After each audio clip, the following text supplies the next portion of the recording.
আমি সাদা ভাত রান্না করার জন্য চুলোতে একটা হাঁড়ি বসিয়ে দিয়েছি। এবার চাউল ধুয়ে পরিষ্কার করে হাঁড়িতে ছেড়ে দেব।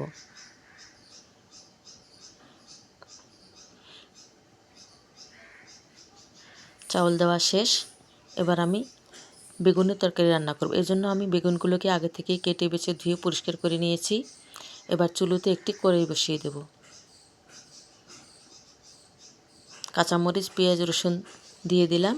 এবার পরিমাণ মতো তেল ঢেলে দেব।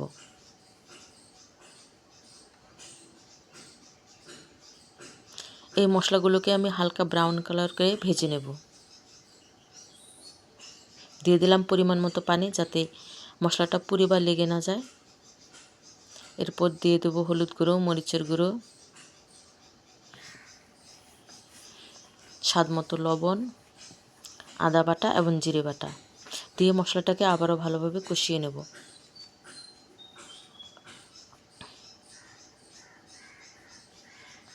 মশলাটা কষানো হলে আগে থেকে কেটে বেছে ধুয়ে পরিষ্কার করে রাখা বেগুনগুলো ছেড়ে দেব। মশলার সাথে বেগুনগুলোকে এবার ভালোভাবে কষিয়ে নেব।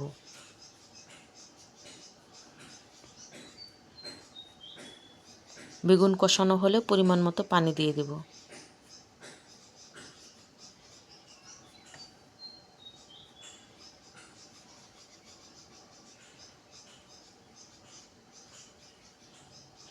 দিয়ে দিলাম পরিমাণ মতো পানি, যাতে বেগুনটা ভালোভাবে সিদ্ধ হয়। একটু নেড়ে চেড়ে দেব। এবার বেগুনটা সিদ্ধ হোক। আরেকবার একটু নেড়ে চেড়ে দিচ্ছি, তা নাহলে পুড়ে বা লেগে যেতে পারে।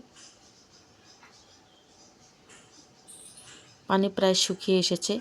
বেগুনের পানি শুকিয়ে এসে বেগুনের তেল ছেড়ে দিলে তবেই আমি বেগুনটা নামিয়ে নেব। এভাবে বেগুন রান্না করলে অন্য কোনো তরকারির প্রয়োজন হয় না। আমি বেগুনটা নামিয়ে নিচ্ছি। হয়ে গেল বেগুনের তরকারি রান্না। বেগুনের তরকারি সবাই খেতে পারবে, তবে যাদের বেগুনি অ্যালার্জি আছে তাদের বেগুন না খাওয়াই ভালো। আমার এই ভিডিওটি এতক্ষণ দেখার জন্য সকলকে আন্তরিক ধন্যবাদ।